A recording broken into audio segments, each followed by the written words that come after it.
Good webinar. Let's go, baby. Give them that heat, dog. You know what I'm saying? The old deal review, baby. Reviewing deals.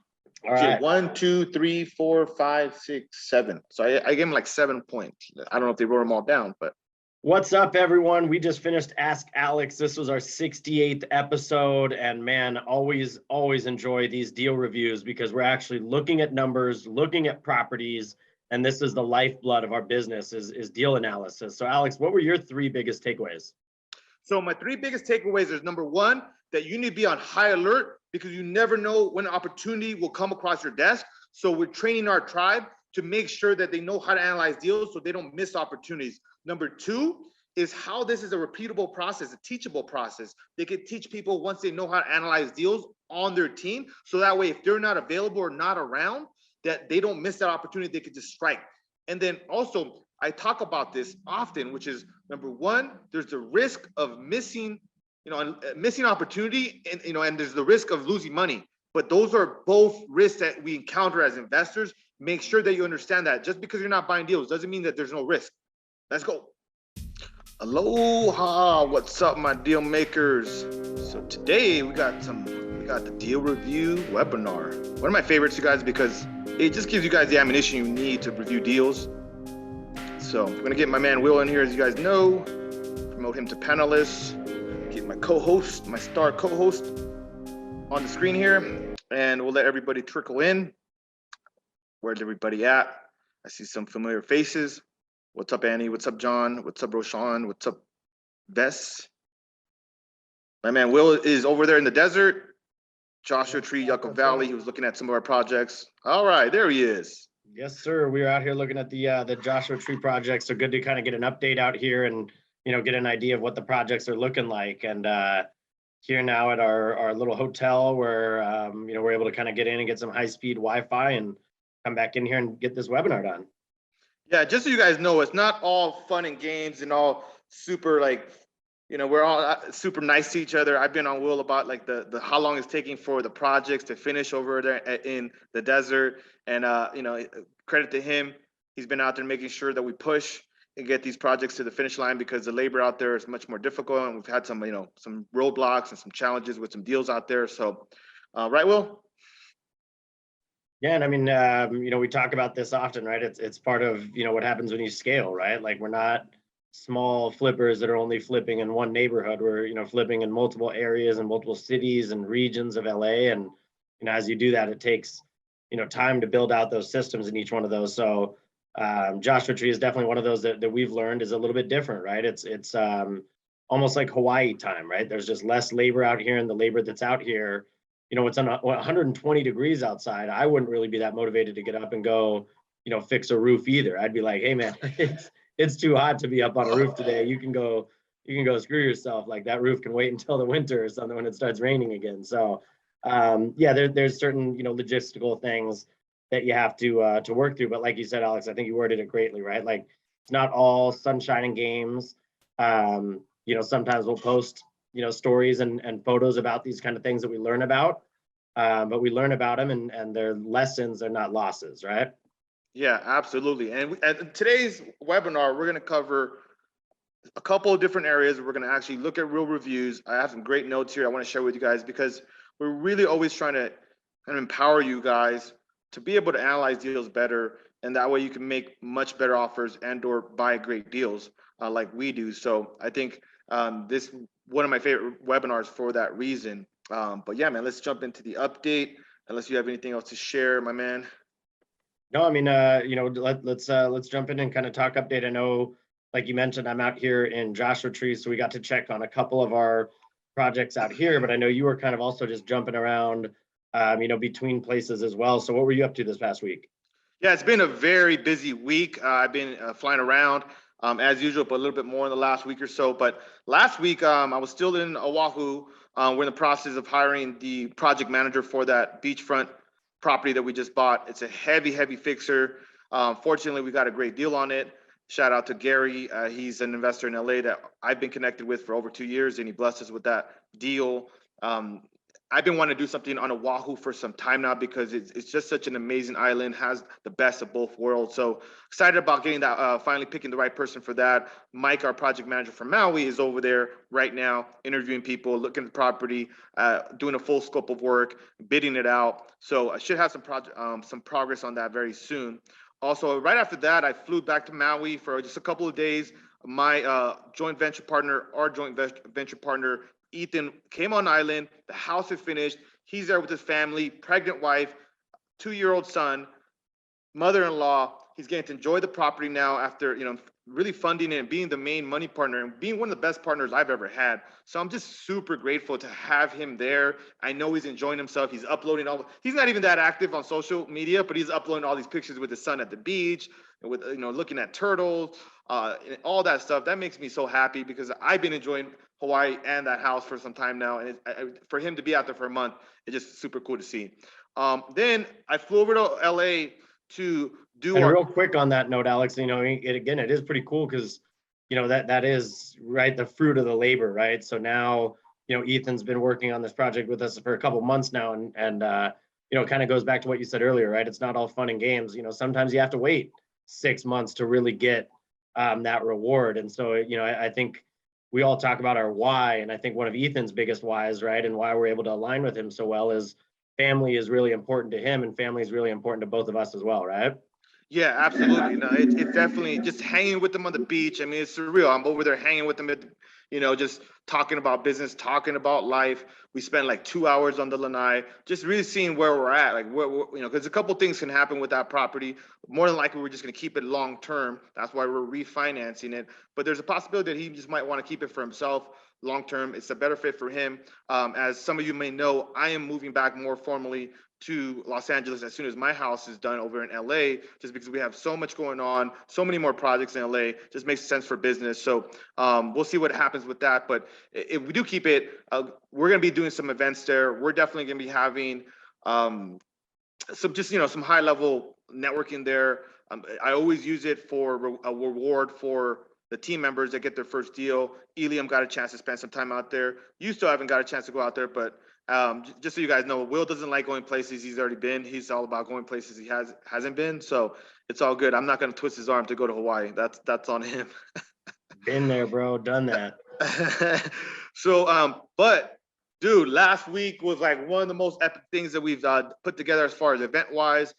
We did a bus tour of the Antelope Valley projects that we have. And it was a total of 7, over 40 deal makers. A lot of them were some of our team members, but we had some attendees. That was a really fun trip. We got to eat some great tacos. We got to see some birds, some flips. Just got to really educate people that came along why we're investing so heavily in the Antelope Valley and show them the projects, especially because a lot of them are not from there. So when you think of Palmdale, Lancaster, and these areas that are not the top of the list where people move to in Southern California, but also the price points are like half of what you would normally spend. So that's why we invest out there.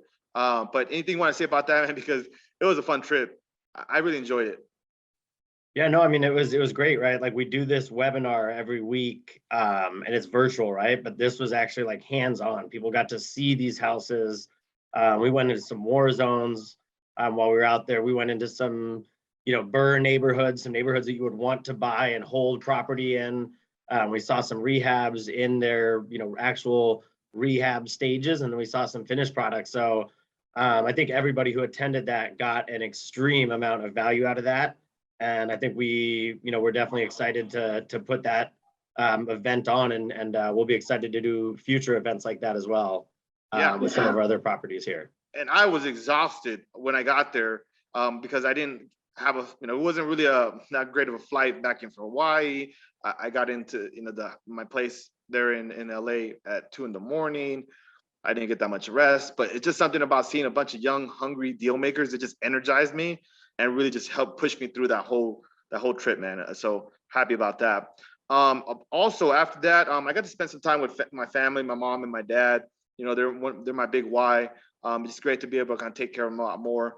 This year it's going to be epic because I bought them a house and I'm helping them retire. I'm using the cash flow, a couple of the properties that we're going to have to basically tell them, hey, dude, you don't have to work anymore. The income from these properties are going to be yours.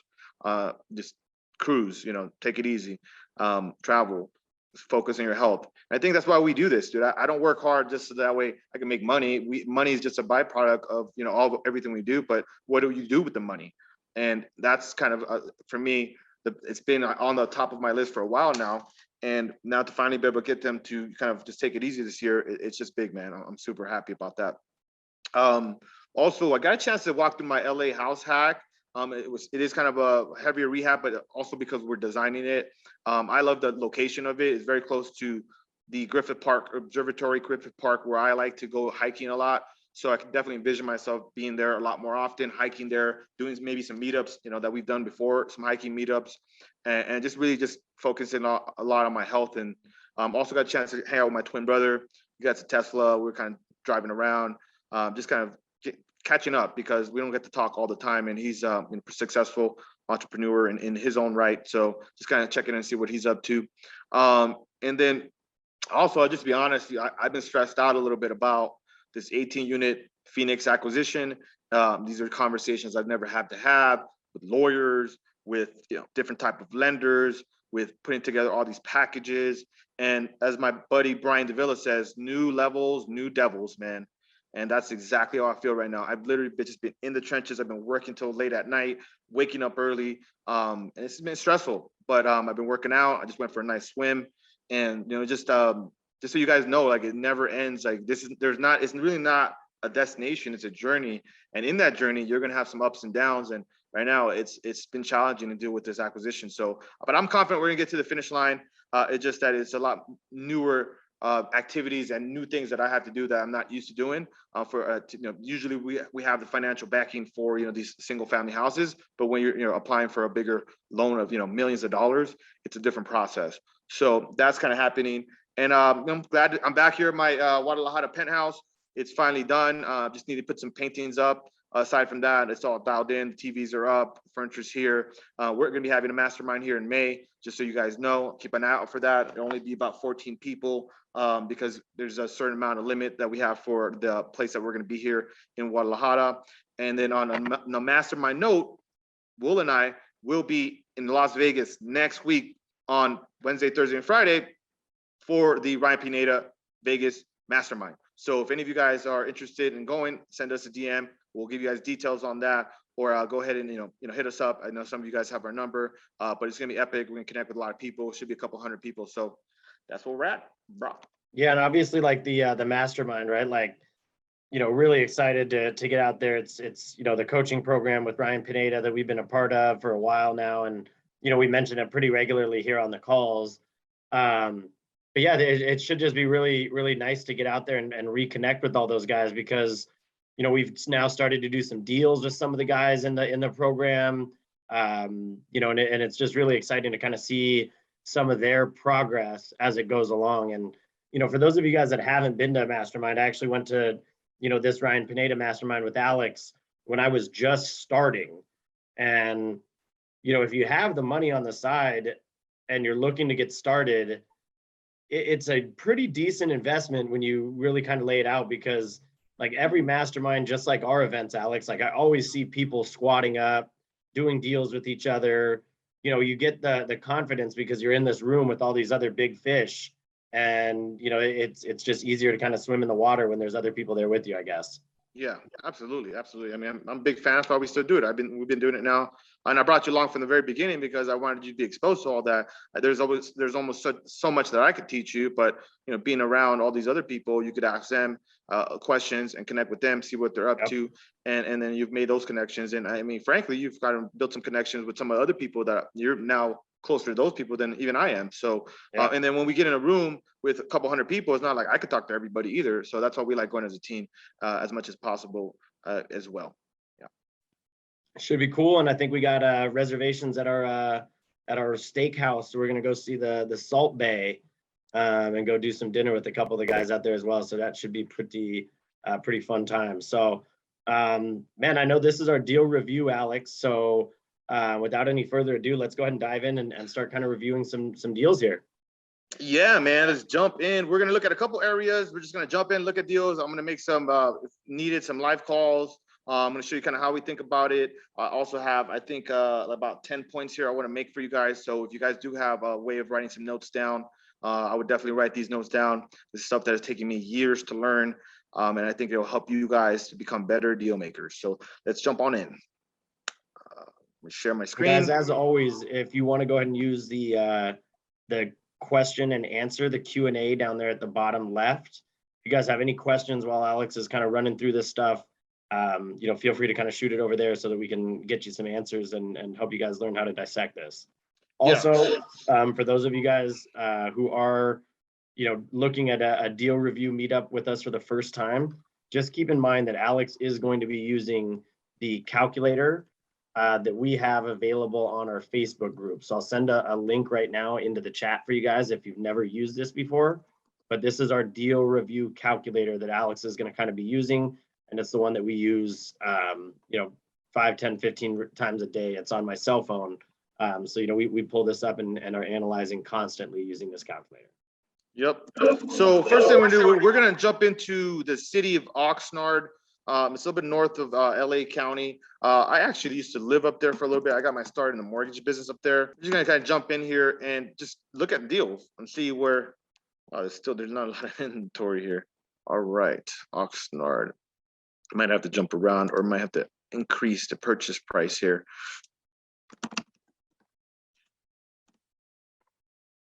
Because the thing what you guys are really looking for is you're looking to kind of just have the right tools so you can analyze deals effectively. I've seen that to be kind of one of the big issues with new investors. They just don't know how to analyze the numbers properly.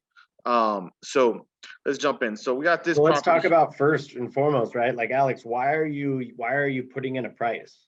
Like, why do you do that? Well, so the first thing I'll say is that we're typically looking to buy property under the median price point for that market.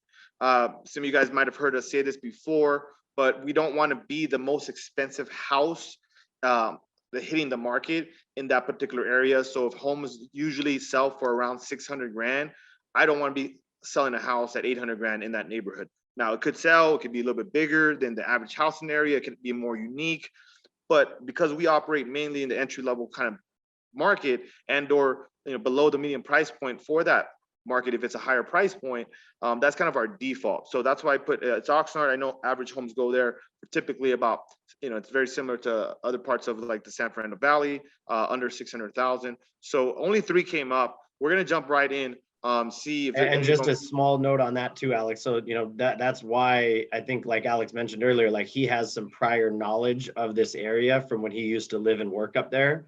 So guys, I mean, like the best place to look for deals is really in your backyard or in an area where you are highly familiar with that area, because, you know, Alex, like he said, he used to live up here, so he knows this area. So he'll be able to use that market research and that market knowledge to help him effectively decide what is that median price point. Yeah, so the first thing we tend to do is just always go on Google Maps. We looked at this MLS deal. It says, look, 3670 G Street. It's a 1,300 square foot house, 4+2, listed at 444, currently active, 13 days on the market, probate listings. And so the property is a 4-bedroom. You see it has those keywords, right? Needs cosmetic improvements, is a fixer-upper. So sold as is, that's another big word right there, right? Like it's being sold as is. Yeah, it's listed by this Nina Brown here. So we first look at the satellite image just to see if there's anything odd going on. From the looks of it, not immediately. Looks like to be just in a typical residential neighborhood.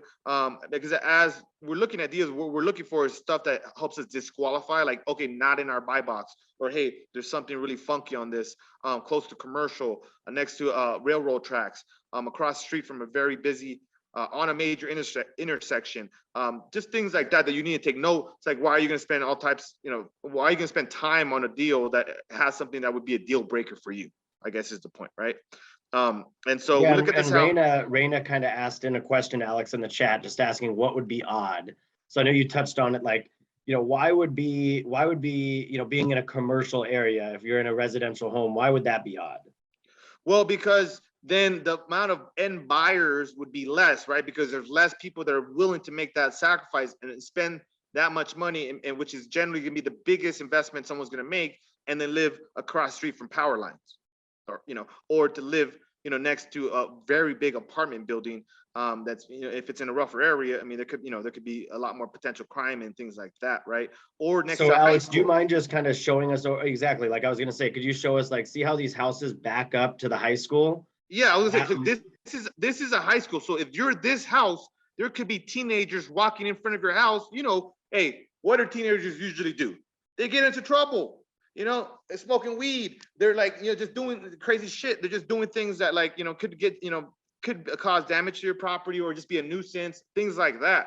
And so, for example, or even just think about that parking lot. Every morning at 7:30, you're gonna have 90 kids driving down your street to get into their parking lot, or 90 teachers, whatever that is. So exactly. and Alex mentioned commercial buildings as well. So if you zoom out a little bit and go down to the right, you guys will notice that some of these other streets are close right here to that big commercial grid, right next to that street where there's a bunch of those commercial buildings. There's Metro stops. So, like, this house here too, like, for example, this is right next to this alley. So there's cars coming in and out of this.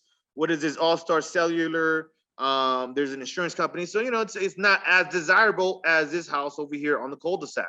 Also, some of these houses back up to commercial. So you just want to pay attention to that, because in this particular instance, we're analyzing deals to flip a property, to buy and hold a property. These are all factors that you need to consider. So first things first is we look at I don't see anything crazy. It looks just like, it is on the corner, but it is a corner of a residential street. Now, this looks to be maybe a bigger kind of street, not quite, this big inner kind of type of street, but it's still not in the little streets here. If that makes sense, right? So, Good okay, stuff, we look at man. there's nothing off with that. So then, just looking at the listing, C444 definitely looks like there's some meat on the bone based on my knowledge of the area, which I know homes typically go for more. So properties, so the properties offered together with improvements thereon as is, where is with no warranties expressed implied. Okay, only one picture. So just classic MLS, kind of situation where you look at a listing and there's only one picture, and so maybe there's a lack of access to the property.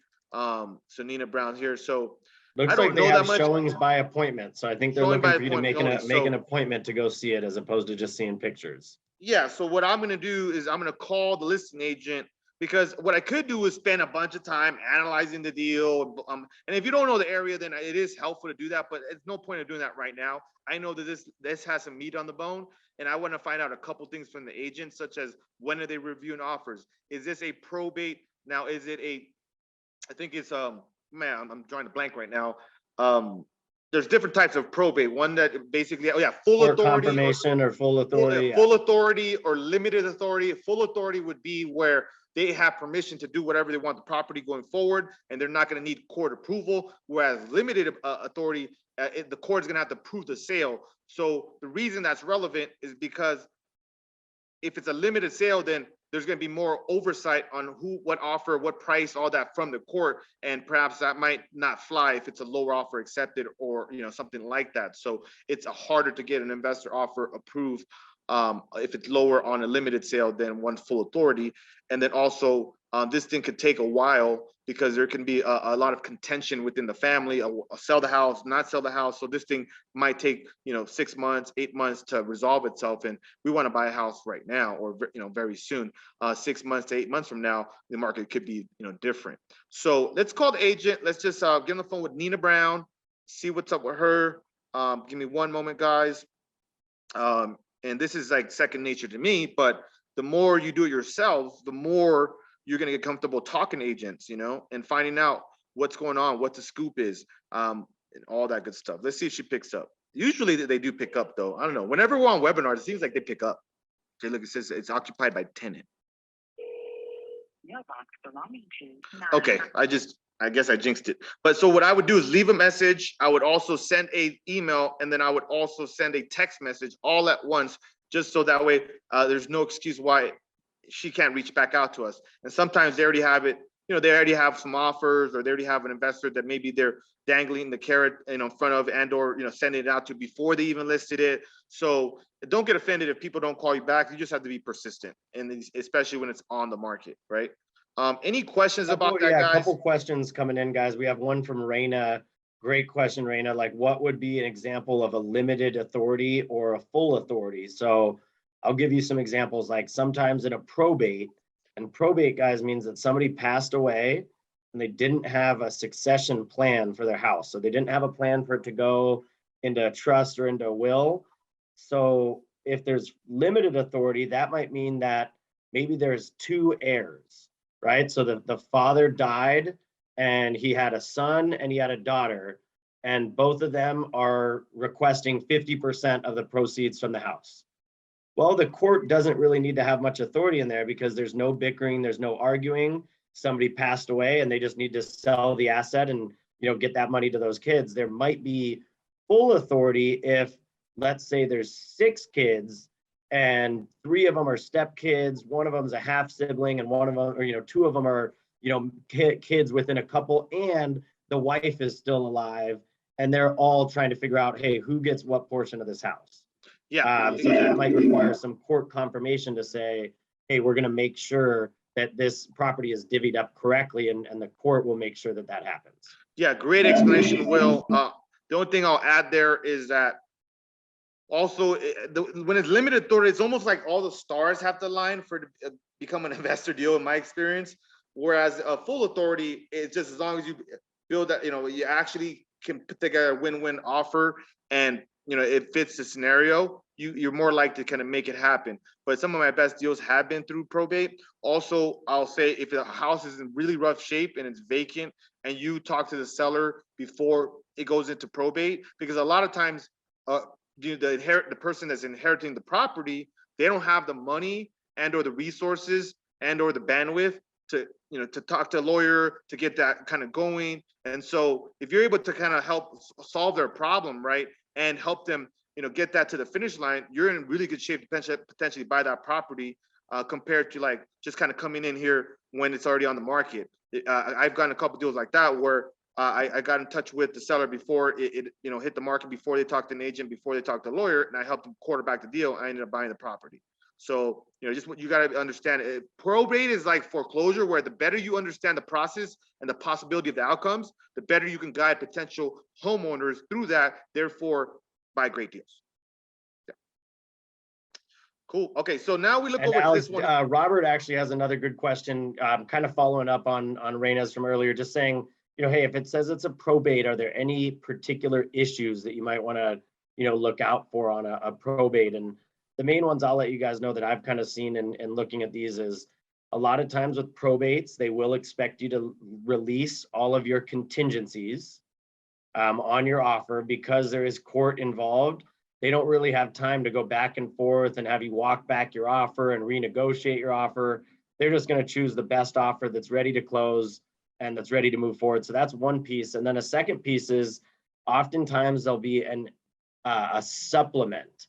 So Alex can show you guys right here on the page, right underneath that Google, there's usually a couple lines where it'll say a supplement is attached. And Yeah, that supplement would show up right underneath there. And if there is a supplement, sometimes because they want the offers to be standardized, they will use a standardized offer form, and you do need to fill that out. So I had one that I submitted an offer on, and I didn't submit it on the proper form, and we did not get the deal because of that. Yeah, I want to add one more thing. Sometimes, and actually oftentimes, they want a larger deposit to go into escrow, so 10%. So if you're buying a $500,000 house and they're asking for a 10% deposit, that's $50,000. And that $50,000 might be tied up for an extra amount of time, right? That couple of extra months that you're not going to encounter on a regular traditional sale. So we're also been kind of a little hesitant on situations like that because we're moving our cash. And so if I'm going to tie up $50,000 and then maybe we don't even buy the deal, I mean, that's not that appealing from an investor standpoint, and tying up capital that can be used and deployed other places. So I think that's another thing to keep note as well. And that's why getting familiar with the probate process, and there's some great probate agents out there that specialize only in probate. So if I was a younger deal maker, I would be trying to connect with people that know about probate, that know about the foreclosure process. That way I can get educated, and then I know what's going on. And you're really just able to identify what opportunities really are. They're true the true opportunity compared to like, oh, that looks like it's listed. I would love to buy it at 444. Yeah, but you know, if you really know that that's just what they started it at, and then you know that you have to put 10% of that, and you know all these details, then you're really gonna have a better idea of what that opportunity is compared to what you think it is, right? So Great, okay. great answer there, Alex. And before we jump into this next deal here in Oxnard, just one more great question here from Robert. How long will you need to wait for an answer? And typically, Alex, they'll give you a court date when they have court confirmation. It'll, say, hey, the court date is going to be here, so you would need to know then. But Robert, typically when we send out offers, we almost always ask while we're discussing and walking through our offer with that agent, when are you planning on reviewing offers with the seller? Sometimes it's, hey, we're waiting until Friday once it's had enough time on the market. Sometimes it's, hey, we're reviewing them as they come. And if there's an offer that comes in that works, we're going to move forward with it. So you want to kind of make sure that you ask that on the front end to give you an idea of how long it'll take. Yeah. So it's just going to take a couple extra months because remember, you're basing it on the court date, and it could go to court and it could not go to the next step because something else came up, or the attorney didn't have the right filings in, or the people that, that are going to inherit the property and are going through the probate did, a lot of times these people are not on point, right? And so they just, when they inherit property, they don't have all their ducks in a row. And then there's something, again, I don't want to go into too much detail because it'll kind of go over people's heads, but if, say, for example, you don't have good credit and you don't have your things in order, you might not be approved to be the administrator of the estate. And so that could delay the process simply because you're not a trustworthy enough person to handle this estate. I mean, so, and that's often the case. These people are a mess. You got, strange kids that are inheriting property. You got wives that were not involved in the finances at all. And so they don't know what's going on. And so just things like that can happen and extend that probate out. But again, if it is also a barrier of entry. So when things are difficult, it means that not as many people are willing to go through that. So don't discount probate. Just understand it has its nuances and it can become complex where it goes and how long it takes to get resolved. Cool. Any other questions, Alex? Let's dive into another opportunity here. We'll take a look at this James Avenue, and kind of keep looking at how we're searching for these deals and how we're kind of looking these up. Yeah, and we're going online just to see what's actively for sale now, guys. But you could have your own leads and you could be marketing off market and all that. We're just trying to give you guys more the tools, ammunition, mindset to analyze deals so you can better and better at it and strike when you know it's a good opportunity. Okay, so same thing here. We look at it, doesn't look like it's next to any commercial. Looks like it's a nice neighborhood, has a big backyard. You see they got the RV back there. So nothing crazy there. When I look at the deal though, what I'm always looking for is this a true investment opportunity? And this doesn't all the way hit that hurdle, because look at it, it says diamond in the rough. What you're looking for, look no further. Possibilities with the home are endless, especially with the lot size of 6,000. When you look at the pictures, let me know if the pictures come up. Can you see those, Will? Yeah. So I mean, this house looks nice. It looks, what I like to say, financeable. I was just going to say this could qualify for a financial, loan, which really kind of takes us out of the running. Yeah, so if they're going to be able to get a loan on this, an end buyer, someone's going to live in and call it home, then why would they take a lower cash offer from us? Very unlikely. Now, you could though call the agent and say, if you were doing ADUs or that you're interested in a house hack, potentially might fit you, where it's like it's not necessarily an investor deal, but it's not necessarily, they're open to reviewing deals, reviewing offers from someone kind of in between, which would be, like I said, a house hack. Maybe we can't pay $475 for it, but maybe you could pay $450 for it. An investor, we got to pay $400. So you might be able to still pay and then convert the garage into an ADU, things like that. So it's not bad use of your time to still maybe reach out to Jesus here about the property. So let's read the private remarks. Property is vacant. Now remember, it's a vacant property, so that means, is there a mortgage payment on there? Actually, we can check that through MLS and go here and say, hey, is there a mortgage recorded on the title of the house? And so is this a vacant house that they're still making a payment on? That could be a little bit of pain there, right? We're looking for pain and equity. And when you look at the mortgage history, the last recorded mortgage history was in 2008 from the city of Oxnard for $3,700. So what does that tell us, Will? That there's no mortgage on the house. Sorry, I couldn't So hit my mute button. Yeah, so this is a free and clear property, right? So that's that's something you want to take into account when you're analyzing the deal as well. yeah, that could be relevant because if they have it free and clear, then maybe they're not as motivated, or maybe they could sit around and wait for it to be sold at the highest price. And because we're still in the seller's market, well, there's not that much motivation to sell to cash buyers. So I probably wouldn't even call this agent. Um, I probably wouldn't even call this agent, but I mean, I'm happy to call them anyway and ask them if they come across investment deals if you want. But this is not to me an investment type of deal. And Alex, can you scroll down to the bottom where it shows the financing options for the house? So you guys will notice right up here, do you see where it says terms, cash, or conventional?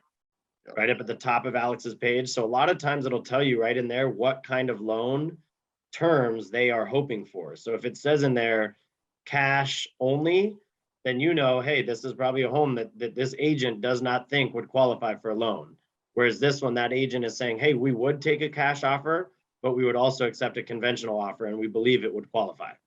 Yeah. So in just in the pursuit of just trying to find something that is a better opportunity, I'm going to keep going. But like I said, you guys, your contacts equal contracts. So get on the phone with agents, get on the phone with wholesalers, get on the phone with property owners, like get out there. That's how you get those at bats. That's how you get better. Because look, you need to be ready. Write this down, guys. Make this point. You need to be ready to analyze deals every day, all day, anytime. I was up until midnight last night after a long day analyzing deals. The night before, same thing. So it doesn't matter what time it is. Like, you need to be able to just jump on and review your deal with your team and with people that you're trying to do deals with. So I think that's an important point. And then, okay, so this one here, this is a this is a higher purchase price. This is kind of closer to what the ARVs are for this area. And then you'll see here down here, ADU conversion and all that. Let's look at the pictures. Vacant house, good condition. I don't see this being like a flip or an investment opportunity necessarily either. So yeah, so let me see. Pete Delgado, go direct, trust sale. Okay. So yeah, any other questions on that? Again, I'm not going to call people just to call people. And if you see the numbers here, look at the bottom one that had the best, although I don't look at this number only, it's the price per square foot. Look how big a difference. This is listed at $330 per square foot. And these are listed closer to 600, almost double. So these are just, I mean, the numbers tell a story. You guys got to be able to read between the lines on that. Okay, another note I wanted to make. In the pursuit of deals, you guys, you have to understand that oftentimes after you've been pursuing deals for months, years, like we have, some deals will resurface, will come back around. It's like a boomerang, right? Where you throw the offers in, or you have the conversations, you send the emails out, you send the texts out to people, and then just you're taking action, and then things will come back around. I think we talked a little bit about this week, but worth kind of pointing out again. We recently just got an escrow on another great deal from somebody I hadn't heard from in 2 years. And she called my phone. I was like, hey, what's up, Gloria? Why? Because I saved her number. We had done deals before. So you got to look at this business, you guys, as a long-term thing, something you're going to be in it for years. Because, I mean, it's not quite passive income, but I've known this lady for 2 years now, or actually 3 years now, and she calls me up on a deal that's going to make $50,000 to $70,000 profit. I mean, I want to have as many contacts like that in my phone as possible, right? So I think that's another point I think you guys need to write down. See, purchase counsel. All right, so I think we were gonna go into, I think, Long Beach as well. So this was another area we want to kind of tackle. I'm a big fan of Long Beach. We've done several deals there. Let's see what's active in that area. And as you can tell, Southern California and just whatever market you guys are in, these are large territories. I have found that there's no one investor, one investment company that could dominate and buy all the houses. So don't ever fall into the lie of, oh, there's no deals on the MLS. Yeah, is it tough? Yeah, because it's a seller's market. It's a hot market. But you just can't rule out taking enough action. And then who cares if it takes two, 3 months pursuing deals? You're going to get one, and that deal makes 50 grand. I mean, it's like you're making $17,000 a month on your action. So just keep that in mind. Keep that in context. Okay. Yeah, and you know, I like how you mentioned that, Alex, right? It's something to just keep in mind. It's kind of like your base, your North Star, right? And that's what a lot of these things are that Alex and I are going over today, are just like guideposts, right? It's not meant to be every deal is going to work out like this, but they're just really good like guideposts where you know, hey, this is going to put you an opportunity to review a deal, review an opportunity.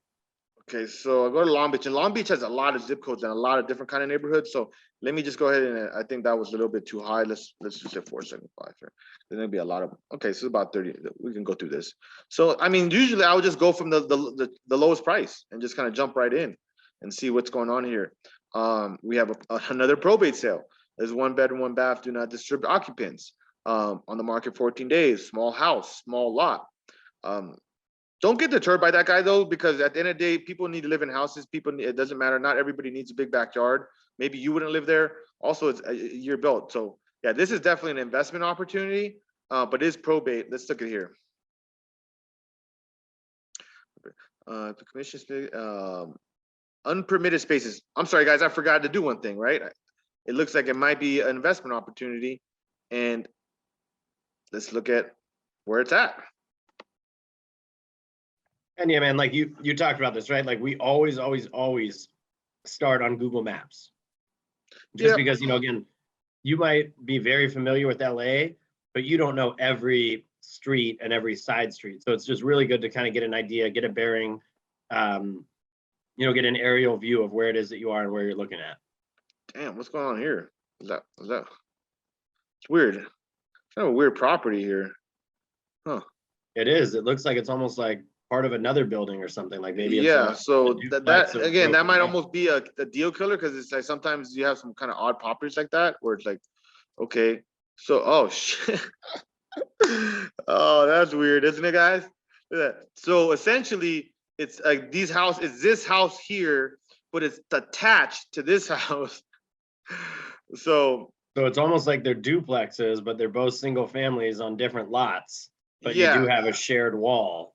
so Um, if we because think about that, then your neighbor, if they're a fixer upper too, then you can't make them fix up the house. And then I look at the title, it looks like it's owned by Phoenix Realty Investments. Okay. That typically in my experience is not good. Oh, it's a duplex. Okay. So it is kind of labeled as duplex, but it's being marketed as a single family residence. That's odd. Okay.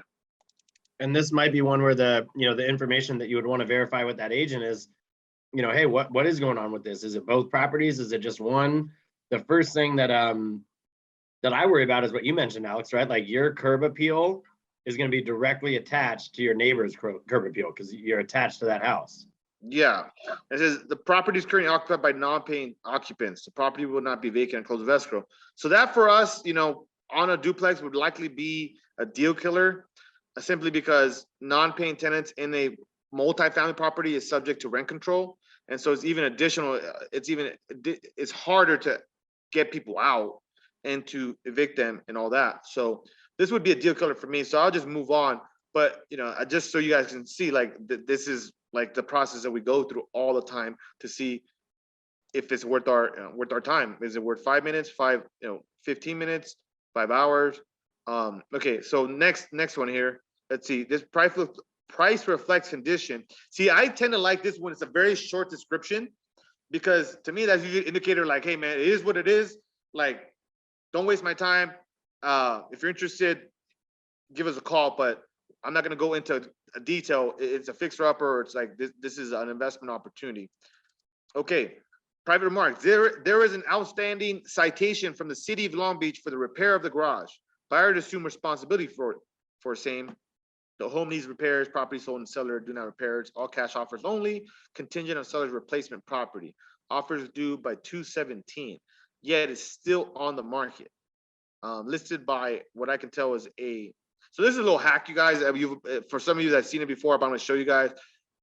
You can click on this link on some MLSs and see where or how long the agent has had their license. And I can tell this guy's been around for 30 years, 25 years. So He's got that O number in front of it, means he's been around, right? Yeah. When it's a smaller number, it tends to mean that like this guy's more seasoned and or been around a lot. And I mean, this is taking a while, but the reason that's relevant is because if you're dealing with a brand new agent or you're dealing with a very seasoned agent, why would that make a difference? Well, Yeah, I mean, seasoned agents are tougher to negotiate, right? You know, they're gonna know more nuances, more about the deal, more about the area, and just tougher. Okay, so oh, my bad, my bad. Okay, see, I put too many. That should have been, that was a pending listing. So my bad, my bad. So there's only 4 actually. So see, you're in the forest here. This is the next one. This property is not for rent. Great price property, thriving, huge starter home, first time buyers or investors. Okay. Do not miss this opportunity. Small house, small lot. Another thing I want you guys to get familiar with is you got to be able to kind of go like this fast. We're going slow right now, but I would never be going through it this slowly. I mean, you should be able to analyze a deal like in a couple of minutes. For me, I would have a timer and I'd literally try to analyze deals in like 7 minutes. Just so that way I can analyze more and more and more. And then once you do that, you get to see this one's a better opportunity than this one. And then you're not set on the one opportunity that is a kind of a mediocre to subpar opportunity. You're focused on the ones with the greatest potential. And I do the same thing. I set an alarm on my phone, and after 7 minutes, I stop and I call the agent, and I get 7 minutes to get as much information as I need, and then I call the agent.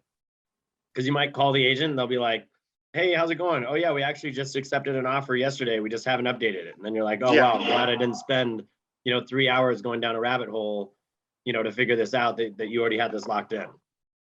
Yeah, and this looks like it might be financeable, but it's just sitting on the market. And this tells you the days on market and the property history. So I would look here and it's okay, it was listed 435, it went on hold, back active. Because a lot of times you just don't know the scoop, and that's what you're trying to find out, like what is really going on here. Another thing that'd be helpful, you guys, on MLS is you see these old listings. These are from 2003. This is from 2021. But sometimes, looking at, you can get a lead on a property and it was previously listed, and you could get pictures for that lead without having asked the lead. So that can be helpful. And you could also see the condition a couple years back. So Alex, we do have a couple questions Sure. coming in agent related. So let's see if we can kind of tackle those right now. Sure. Raina's got a great one. Just asking for a little clarification on the newer agents. So, when we say we don't necessarily always want to work with newer agents, but you want to know which person you're dealing with. Are you dealing with somebody that is newer, that has maybe never dealt with a probate transaction themselves, and so they're having issues work through this deal? Or would you rather deal with somebody that's a 30-year real estate professional that handles probates all the time, and they're going to walk you through this probate offer? Yeah. So a lot of this business, you guys, is about psychology. And the reason I say that is, what's the psychology of an agent that's been around for 30 years? And what is the psychology of someone that's, kind of got their license last year? And what's their experience? So you're kind of putting yourself in their shoes, because I'm not going to talk to the newer agent the same as I talk to the person that's been around. I'll probably be a little bit more on, like quicker with the guy that's been around, like just not kind of long-winded, get to the point. I might also, with the person that's been around for a long time, just state my experience. I'm not a new investor. We've got, right now we have 22 active projects, so I might say something like that. Or, I don't want to sound like, ego or whatnot, but like, hey, maybe, we got 7 active projects in the area. We're not wholesalers, so I might say things like that to build that confidence in them that I'm not just a looky-loo or a new investor that doesn't know what the hell they're doing. But with someone newer, I might ask questions such as, oh, well, how well do you know this area? Is this something, because did you get this listing was this a random listing, or, is this an area that you're very familiar with?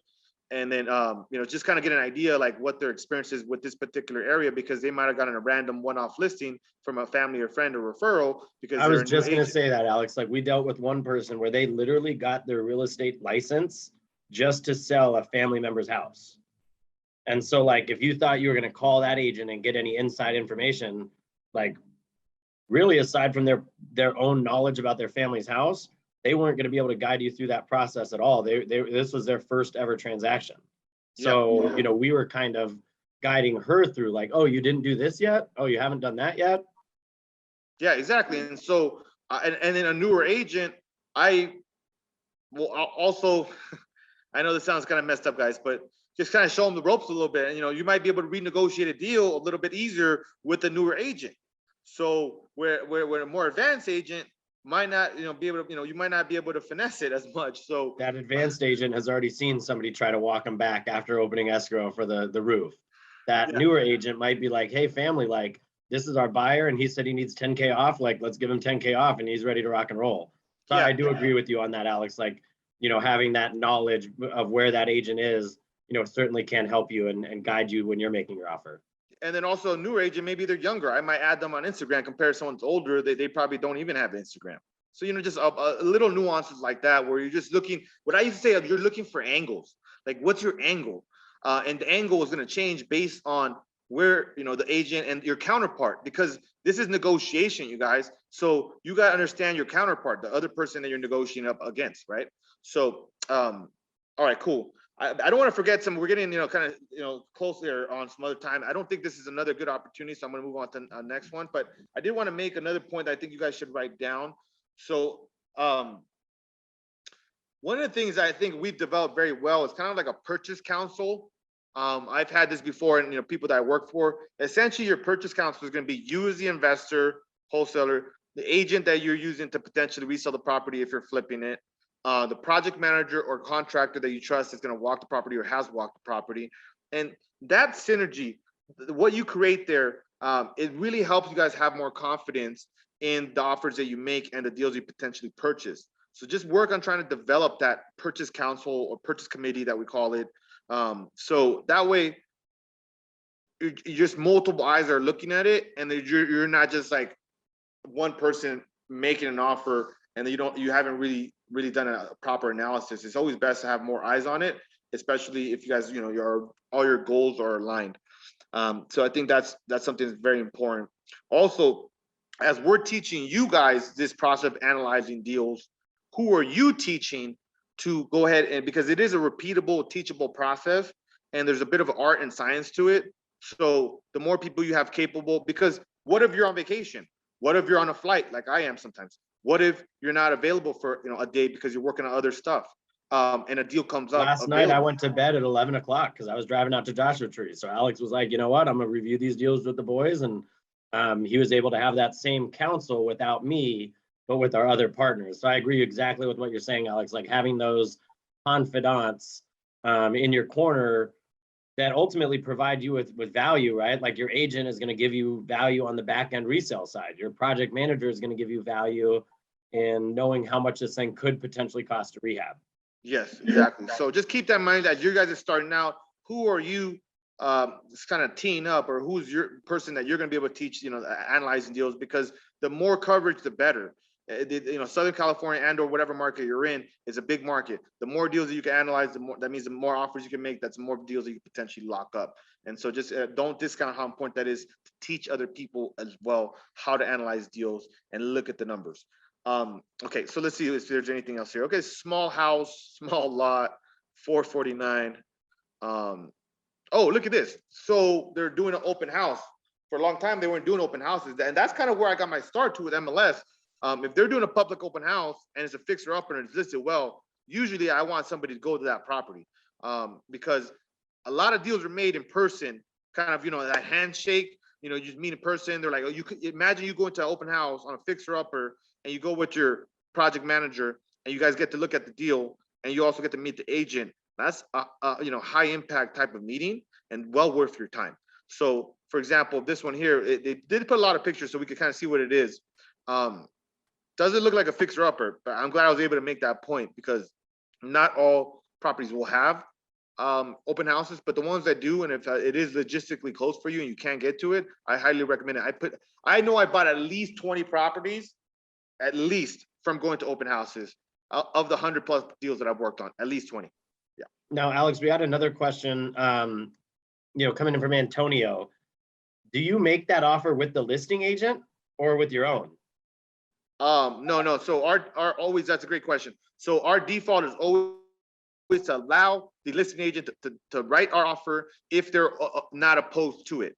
And we do, we use that as our default. And then right below that, if they're not, they don't want to do it, then we'll ask them if they have somebody they'd like to refer us to, such as somebody in their office, somebody that they work with that will write the offer. That way we're still inside with them. And then lastly, if none of that works, then yeah, of course, we'll write the offer ourselves, but we don't lean in with, hey, I could write the offer, I could maybe offer a little bit more because I'm the agent, I'm also an investor. You're kind of kicking yourself in the foot there. If that, and then also that's how the conversation looks when you go to that open house. Hey, hi, how you doing, Will? My name's Alex, I'm an investor. You know, you look at the property. Sometimes these open houses, especially for fixer uppers and they're well priced, can be very busy. So you might need to you need to be persistent. Like, hey, Yep. you know, get their attention. You know, build that rapport. Ask them some questions. You know, see, you know, our top questions are, hey, when are they reviewing offers? You know, what current offers do you have right now? You know, that you feel great about. Are you writing any of those offers? Are you opposed to writing mine? If I was interested in writing one, and so you know, build that rapport, build that conversation. And what I would do is I would meet them, you know, make an impression, then go take pictures, then go ahead and then, you know, let them kind of give them their space. And then I come back around and then talk to them about something else. And then I go look at another part of the property and then I come back around. So that by the time I'm leaving that property, they've already talked to me like 3 times about 3 different things, rather than just trying to get everything out in the, because they might be, other people might be vying for their attention. So keep that in mind. That's been a very successful strategy or kind of way when I go to open houses. Yeah. Good stuff, and great question. You know, again, Antonio, I think you know, understanding that that's why Alex is going to these open houses, right, is so that you can make that relationship, make that introduction, get to know that agent, and whether they're a new agent or an established agent, you know, meeting in person, you can, you know, give off your vibe, and like Alex said, maybe let them know, hey, I've experienced, I have another couple of projects right in this area. You know, I'm the guy that's going to get this thing to the finish line for you. Yeah. Yeah. And you guys want to know my strategy? My strategy was basically every Thursday night or if not Friday afternoon, I would pull all the lists of all the potential open house fixer uppers in like LA County. And then I would look at the ones that were like the best priced and the ones that looked like for sure was an investment deal. And then I would kind of grid them out and then see which ones I could logistically, you know, kind of get to, like, okay, I'm going to go to this one. And so I would literally look at, I mean, 7 to 10 houses every single Saturday and Sunday. And you used to get a driver for over a year. so Yeah, I got a driver. Right? He would drive me around. I was paying him $20 an hour out of my own pocket, even though I was working for another investor, just so I could look at more houses, talk to more agents. Now you're on the computer doing the deal on the way to go see that house instead of getting there with no ammo, no questions, nothing to ask. So yeah, that's a great trick right there.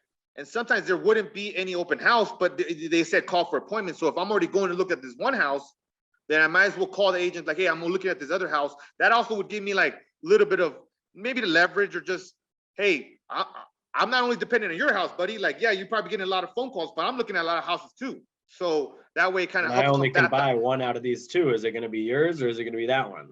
Yeah, like it makes it seem like it builds a frame of like, hey, bro, I'm buying houses.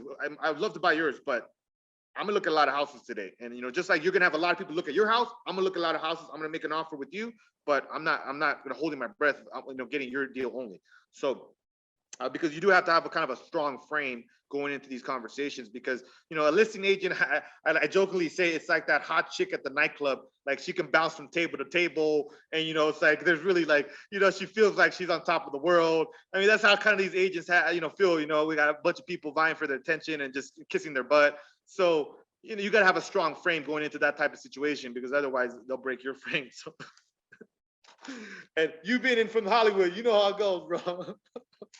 Yeah, no, that is a good way of looking at it, right? Like you don't want to be that bouncy person, right? You want to, you know, let them know how serious you are. So that's a great way of looking at it. I know we got about 5 more minutes here, Alex. Any other quick kind of, you know, hitter, 5 or 10 minutes or so here? Anything else or couple minutes? Yeah, right? I wanted to make one more point that takeaways, again, you guys, I think you should write this down. There are 2 more points, okay?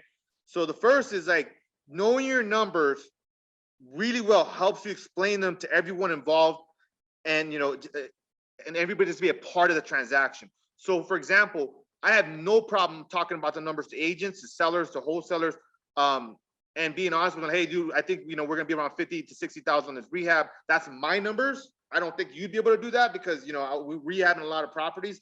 I think I can get somewhere in the low 4s for this. I'm not going to tell them an exact ARV that I'm thinking of getting, but I will at least, hey, you know, this is where I feel like we can get. I would need to be in this kind of range. So when you know your numbers well, you could talk about them with confidence, and it helps build confidence in the people that are potentially going to consider accepting your offers, whether that be agents, again, wholesalers, like they know you're not dicking around, man. They know that you're serious because you've really crunched the numbers and you feel more confident talking. So just make sure you know your numbers. And the last thing I want to leave you guys with, I've said this before on other webinars, but again, I want to repeat it.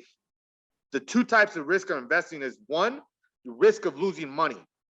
That's a real risk. You buy a bad deal, you could lose money. But number two risk is a risk of missing opportunities. And if you're not buying deals and you're not buying real estate, you are missing opportunities. So make sure that you understand that just because you're not investing, just because you're not buying deals, that doesn't mean you're not taking risks. If that money's just sitting in the bank, or you actually aren't in the you're in the position to buy property and you're not doing it, you're missing opportunities. So that's what I want to end on. Good stuff, guys. Again, we always appreciate you guys tuning in. If you guys got some value out of this webinar this week, if you don't mind, take a picture, post it, invite somebody else, share somebody who might be also looking to get into real estate investing and has some of these similar questions. And as always, guys, we'll catch you guys on the flip side next week.